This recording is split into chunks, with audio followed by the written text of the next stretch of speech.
नोंथांमोनखौ गासिखौबो आंनि इउटुब चेनेलाव बरायनाय थाबाय जोंथ' आइराखि थियेटारनिफ्राय 27 फेब्रुवारियाव बिदाय मोन्दों दा बयबो गावबागाव न'आव थांजोब्बाय थ' मिस खालामदों दिनैहाय 7 तारिख मार्चनि बेनिफ्राय जों दिनै मोनसे माने जोंनि फंबायनिनो आरो त्रिशुल रामचारिनि इउटुब चेनेलाव नुनो मोनगोन जों दिनै मिउजिक भिडिअ बानायनो थांगासिनो दङ थ' नोंथांमोना आंनि ब्लगनि गेजेरजों नायलांबाय थादो आं जा हायो नोंथांमोना दिन्थिलांनोसै फंबायनिनो सल' बेनिफ्राय आं निजिनो मेकआप खालामदों आरोना सिम्पोल मेकआप खालामबाय माबायदि मोन्दों नोंथांमोना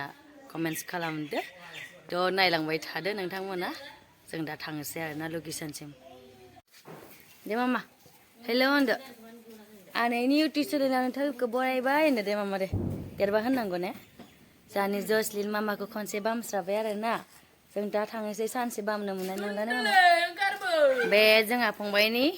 आंनि इउटुब चेनेलाव बेखौ जोनोम जाजेननायखौ नुखाबाय मा सायो सनाखौ बोखांना आयौ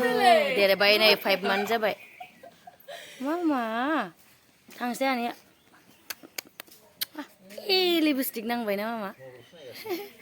आइदि मामा सायो देलायनाय गाज्रि जागोन ना सना आइदि मबाइलखौ नांगौ रायलायनो रोंबाथाय रायलायसिगोन ने मामा नै खानायखौ बख'ना होबाय आनै माइना होदो थांसै जोंहा दै मामा दै नै जों दा मेन'का बागानाव मोनफैबाय जोंना एक्टरा इनो आरो ना दासो मेकआप फोनगोन आरो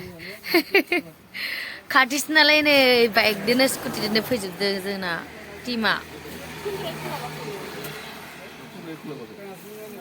बेबो एक्टर आरोना बेबो मेकआप फोनाखै आरो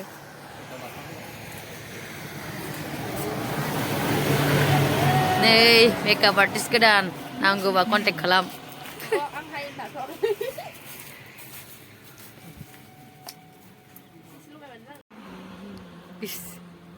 बे मेकआप लाखांबाय ओमफ्राय सासे हिर'नि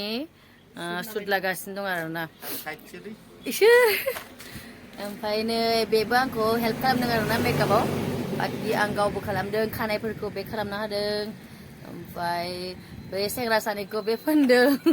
मेकआपखौ आंनिखौ आं खालामदों आरो ने थ' नोंथांमोना माबायदि नुदों कमेन्ट्स खालाम